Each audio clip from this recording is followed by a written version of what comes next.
Morning, Daryl. Yeah, sorry, my videos haven't been exactly labeled like crazy. Things have been happening over here too.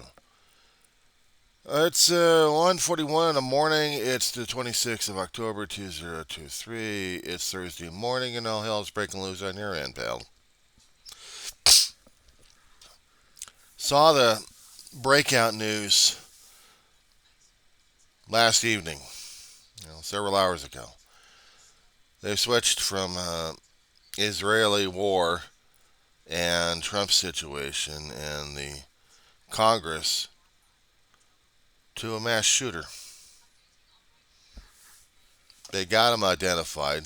They're trying to locate this bastard, and it's the only thing they're talking about right now on the main. 22 killed, 50 injured, and you guys are overwhelmed in your damn hospitalization. But some of the hospitals that you got out there for Lewiston, they're not trauma related. Out here in the West Coast, we're we're lucky enough if we actually have one or two hospitals in an area that's trauma related, and they're constantly overfilled. We got a lot of people out here. We got three or four, maybe 500,000, maybe more than that out here in Antelope Valley. Now, compared to what LA County and LA City is, we have several hospitals out there that are able to deal with mass casualties because we got gang shootings and we got car accidents and God knows what else happening out here. But looking at you guys over there, you guys aren't used to this kind of stuff. That's for darn sure. And it's insane. I believe the guy's Robert Card is the one I'm looking for. Army reservist, weapons instructor, and he happened to have um, long rifle, or actually a looks like an assault weapon, something wigged on him. They're worried about him because of the stenches that he's got mental health issues at this point. So there's a lot of interviews happening right now, and they're still trying to get more information. They don't know as much. So I'm gonna.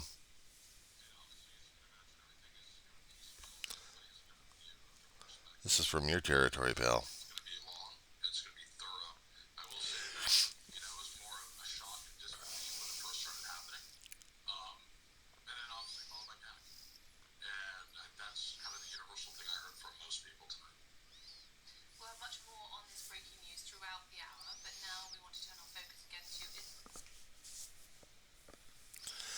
Back to the Israel at war.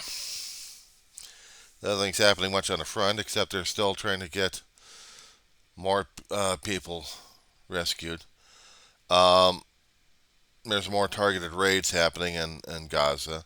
Some of the ground troops have already moved in with heavy dozers and heavy equipment. Uh, no fuel. They need more fuel. They need a lot of fuel.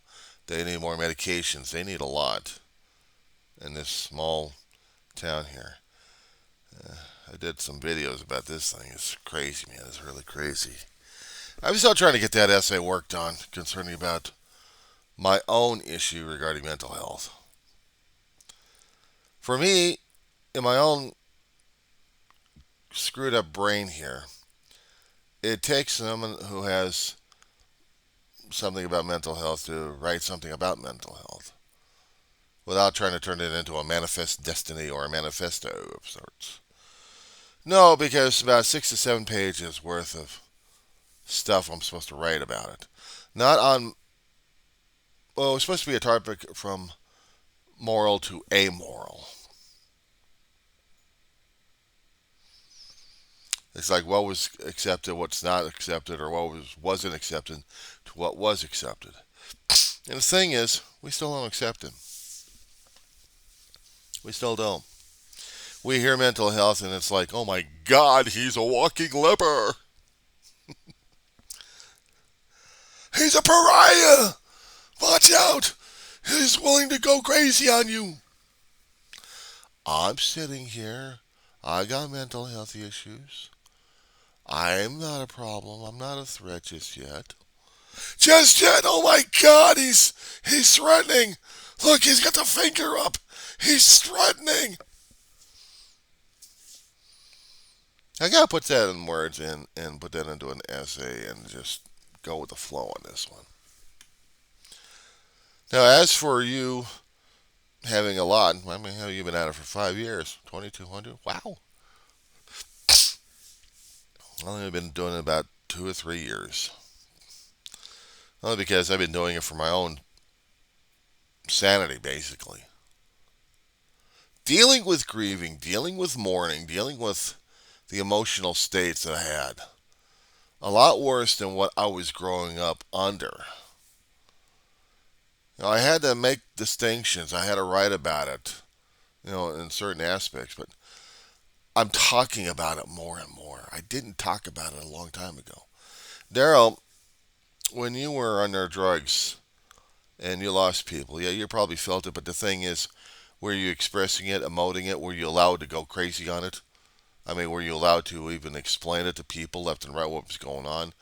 Were you allowed any human comfort? I mean, these days, yeah, I'd send them over to a therapist or send them to a group. Well, we just don't want to hear from you personally. Go to somebody else. Go to somebody else.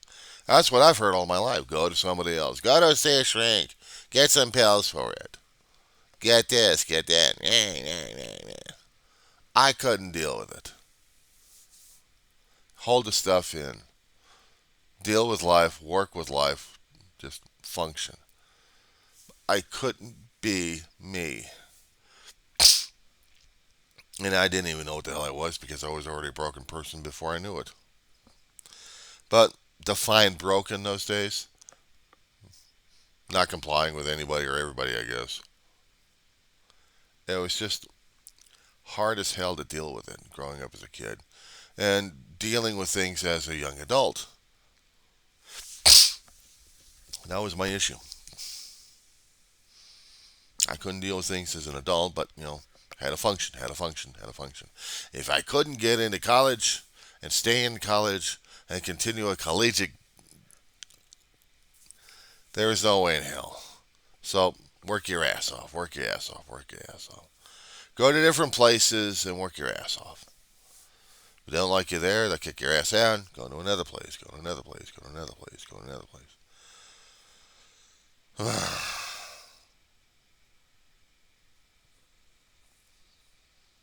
Some places I can do, and other places I don't know why I felt like I couldn't fit in. I always felt like I was the outsider. Kept pushing, pushing, pushing, pushing. I think I'm still the same way. I'm not considered normal or well because I'm not well adjusted. I am not under society's norms of the expectations of who and what the hell I'm supposed to be. It's not that I'm going out there and being crazy and going, yeah, I've seen a few people like that around here. They got the fear and paranoia look on them. They walk around like eyes bugged out a bit. Some of them actually under drugs, and the other ones are just under fear, adrenaline constantly. We had people, well, one person actually, they called him Billy. A few years back, this guy was a mainstay in the town. The other side of the hump, as we call it, the 14 freeway overpass, separates between the west and the east end of Roseman.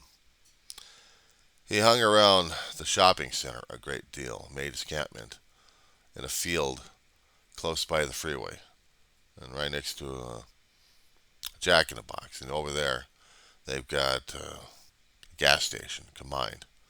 So there's a public restroom over there, and sometimes he had to scrape for money. People would give it to him. He used to have a dog for emotional support, but somebody took that away from him. Said the dog bit him, and the dog was friendly. Somebody had something against him for some reason. I don't know. But he became more and more miserable until one day, somehow he snapped.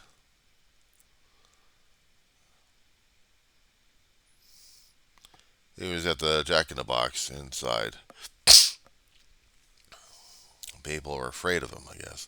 People who didn't know him, probably. Called sheriff's department. Rookie came out with his training supervisor. Rookie made a judgment call, shot him dead.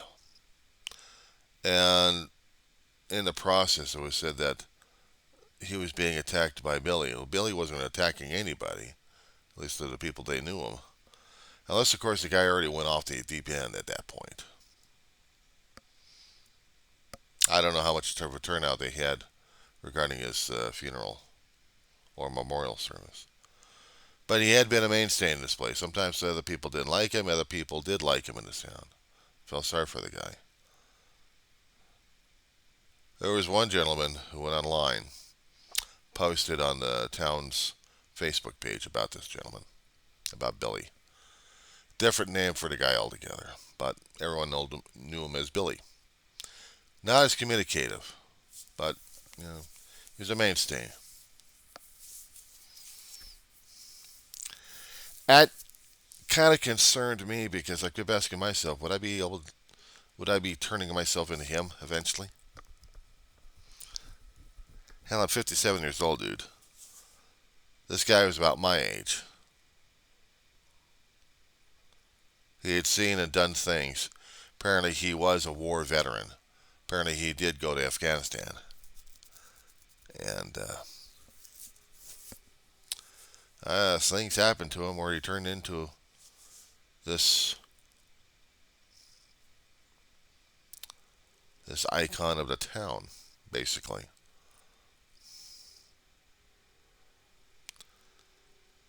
People don't remember him much afterwards. They may talk about him from time to time, but they don't remember him as much.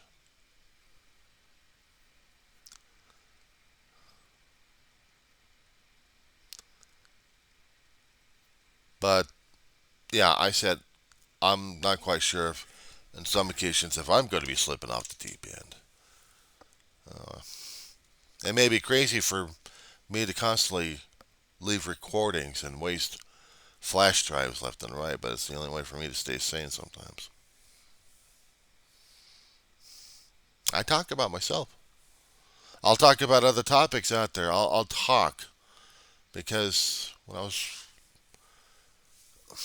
I felt like I wasn't able to talk a long time ago. I get into a conversation with my brother between him and me.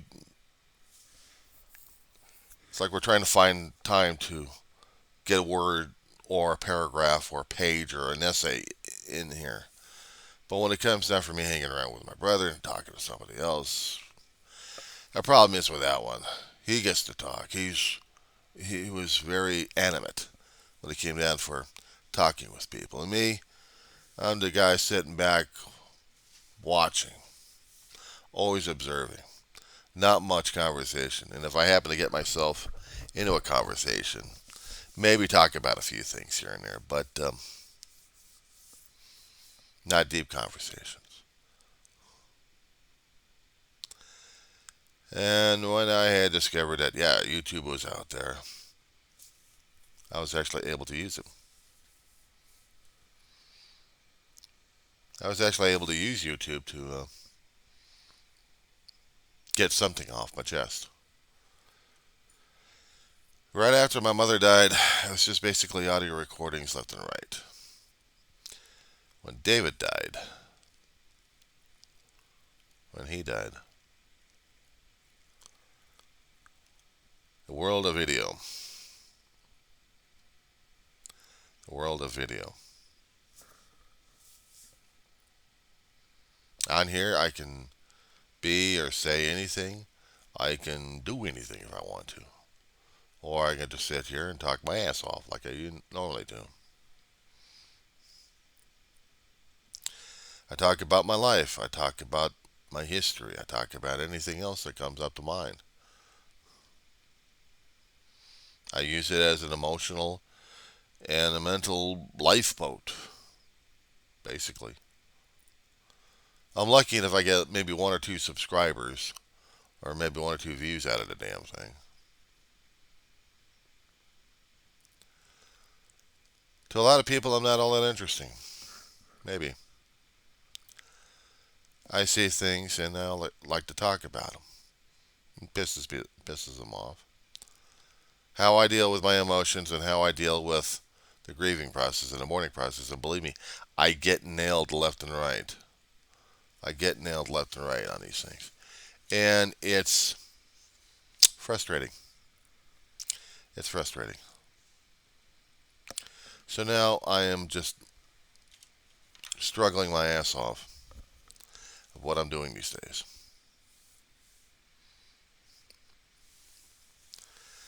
I kept asking myself, what the hell did God want me down here for in the first place?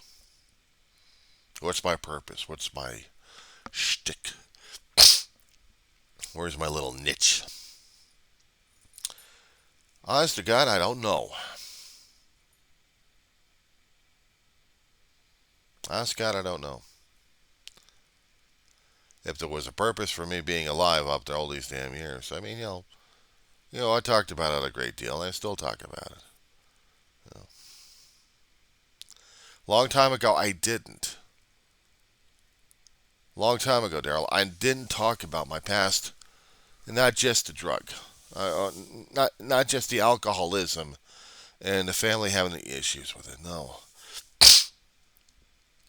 I didn't talk about my health all that damn much.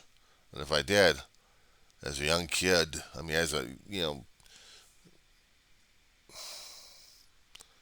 let's just say way younger than a teenager. I embarrassed people every time I kept pulling off my chest and say, "See the scar I got my chest? See the scar I got my chest?" That was a game. I really didn't understand what the hell happened. To tell you the truth, I thought it was just a damn game. But at the time when it was happening, it wasn't. It was real life. 4 years old.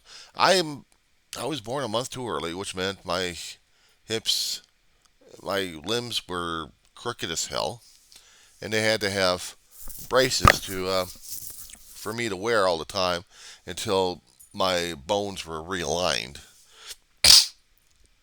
But the one thing that was major was having a heart with plumbing issues, valves that allowed bad blood to mix in with the good blood, oxygenated mixing in with the non-oxygenated, and none of that gas uh, exchange. Usually, when the bad blood goes over to the lungs, it's exchanging to the carbon dioxide and bringing in the oxygen. Well, the valve exchanges weren't doing because they were malformed or something. One had to have a patch on it. The other one had to be sewn. The other one they kept open, not touched, because I kept dying on them too many times. And that's the thing I'm trying to get to people to understand. As an adult dealing with death, it's hard enough as it is. You're a young kid dealing with your own death. It's scary as hell. And there was no point of reference I can actually give people of what to expect in the afterlife or in the passing. Because I was terrified of the damn thing. Well, as soon as I saw that damn light, apparently I was heading for it and I wanted to go home. And I felt home. There's a there's a state of being about that one. Indescribable in our own. We can't find the words to understand that level of peace, of security, of love. There isn't just no words for it. It's pale in comparison. and I wanted to go back to it. But apparently, I had to learn what was mortality. I had to learn the damn things that we had to deal with, including growing old and dealing with neuropathy in our fingers. It's scary. It's scary. 3 times up and 3 times back, I get the denial at this point over here. So it didn't exactly leave me with any positive feelings about the afterlife, or let alone if God wanted me up there or not. You know what the funny thing is? When I kept going to churches, my family wanted me to have the religious upbringing. And you're in the church and you're supposed to pray to God. I prayed to God, but I didn't feel a word. You heard me? I didn't feel a word. I didn't hear a word. Nothing.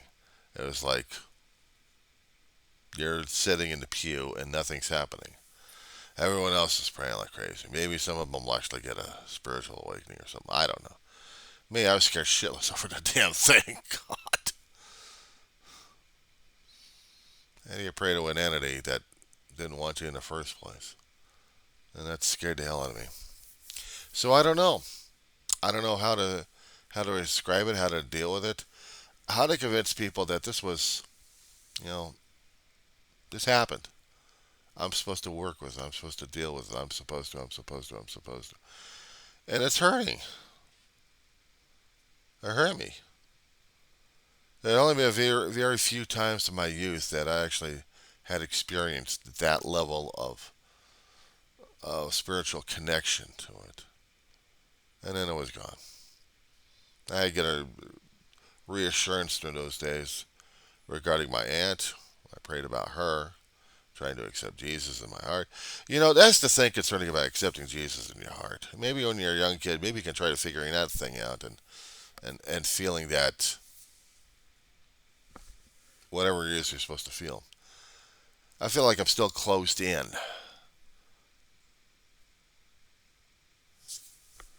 Yeah. Trying to accept Jesus at a YMCA camp just before we leave. And the experience was traumatic. Very traumatic. But I didn't know how the hell to deal with it. That's for damn sure. I really didn't. I felt the power. I felt the connection like I had a long time ago because my body, my soul kind of recognized it. But after that, everything's just a clutter. And if I was chasing that, I wasn't getting it. It's like stumble through the dark. That's what I did. Being emotionally distanced from sometimes, and other times maybe feeling I was part of something, but really not. Always keeping myself distant and aloof. Despite the fact I had friends who adopted me as their family. These days, haven't heard from them since. Disappeared. Not to mention bloodline that could have been accepted as family, and yet I'm still a pariah to them. Back then and now.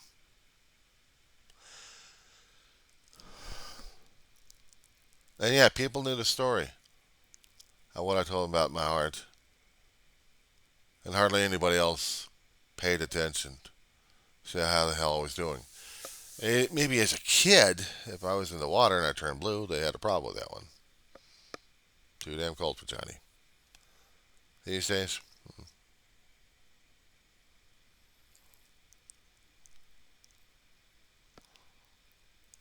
having friends, having people around you. You know, sometimes I have a problem with that one. I never knew how to act or behave or just be around them. I always had to hold myself on guard. I'm guarded. I have a wall in front of me and everybody else. Oh, I can see you fine. I can hear you and talk to you. But the emotional? Forget it. I've learned that it's hard to have relationships with me.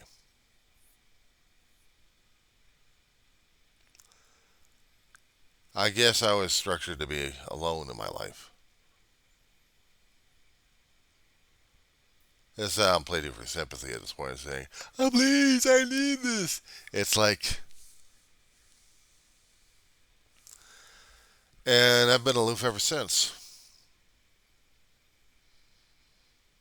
It's not an ego thing. I don't know if it is an ego thing or not. I don't know if it's pride. Like, oh, I like being alone. I'm being that stubborn. Shit. These days, if I happen to get somebody that I can actually talk to, then I'll talk to them about general topics. But when it comes down for specifically what's going on in here and here, it's hard enough for me opening up to a therapist every so often. I mean, yeah, I'll try to do the act on them somewhat. Try to say that I'm doing oh great, I'm doing fine, and they'll bite a damn thing. But how I'm doing inside sometimes,